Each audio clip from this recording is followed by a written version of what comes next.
Eh bien, bonjour. Je me propose aujourd'hui de continuer ce que je vous ai expliqué dans le premier DVD et de poursuivre cette découverte des enfants actuels et de vous donner un certain nombre de clés, d'indications pour pouvoir les accompagner au mieux de leurs besoins.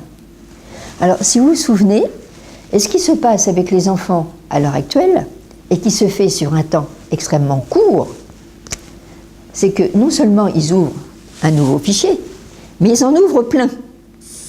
Donc il y en a qui ouvrent celui-là, d'autres celui-là, d'autres celui-là. Ils n'ouvrent pas les mêmes.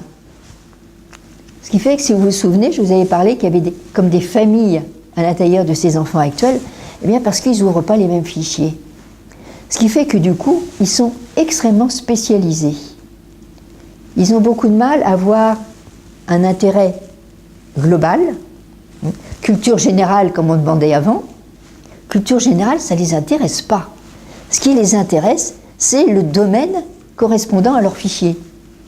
Donc, ceux qui sont branchés, par exemple, sur tout ce qui est les arts, pour vous donner un petit exemple, si je prends le son O, ça c'est les oreilles, le son O, ben, en français, je peux l'écrire. Et encore, je ne mets pas les pluriels.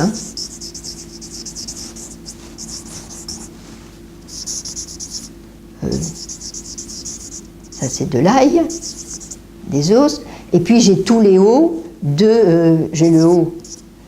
Et tous les hauts de Charlot, de Renaud, de Pinault.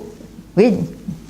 Bon, donc, si je mets tous les hauts encore, plus les pluriels, vous voyez combien il y a de façons d'écrire haut en français. Alors maintenant, on va jouer avec une phrase, pour vous montrer un petit peu ce qui se joue.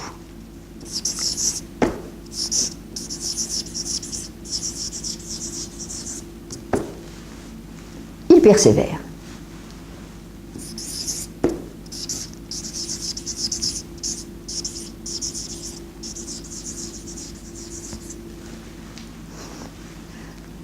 Phonétiquement, il n'y a aucune différence entre les deux écritures.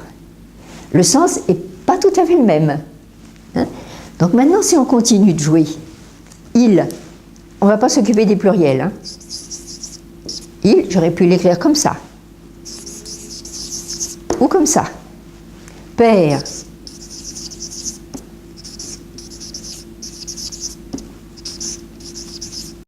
Mais les ondes, elles sont où? Les ondes, elles sont là. Ce qui fait qu'à l'heure actuelle, on est traversé par des trains d'ondes de partout, mais dans un maillage de plus en plus serré. Il y a 20 ans, le maillage était relativement large, souple. Là, c'est un maillage extrêmement serré.